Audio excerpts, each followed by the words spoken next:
Organizatorët e Shkodra Jazz Festival kanë ndarë detajet e edicionit të ri, i cili këtë vit lidhet edhe me një tjetër moment të rëndësishëm, 10-vjetorin e krijimit të Rock Academy, një nisëm që ndër vite ka kontribuar në edukimin artistik të rinjve. Përmes Rock Academy, fëmijë dhe të rinj kanë mundësi të marrin bazat e para në instrumente të ndryshme muzikore, por edhe të zhvillojnë njohuri dhe aftësitë e tyre në fusha të tjera të muzikës dhe artit. 2017 nisi edicioni i parë i tij, e para shkollë profesionale e strukturume përse i përket muzikës jazz në Shqipëni, dhe në vite u pasionuam edhe me dejtë tjera nga klasikja, fizharmonika, multimedia dhe teknologji të reja. Për herë të parë në Shkodra Sounds kemi 2 këngëtare të muzikës New Soul, R&B, me nuanca jazz, parcial diçka ndryshe dhe për publikun. Përtej koncerteve dhe edukimit të brezave të rinj, festivali synon të promovojë dhe të mbajë gjallë traditën kulturore e muzikore që Shkodra ka trashëguar ndër vite.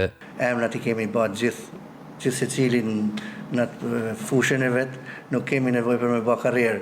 Jemi këtu për me i dhuru qytetit eksperiencën tonë edhe me i mësu njerëzit me bashkëpunu. Kjo është, si thosh, rraja e këtij festivalit edhe Rock Akademisë. Shkodra Jazz Festival vijon kështu të ndërthuar performancën artistike me edukimin muzikor.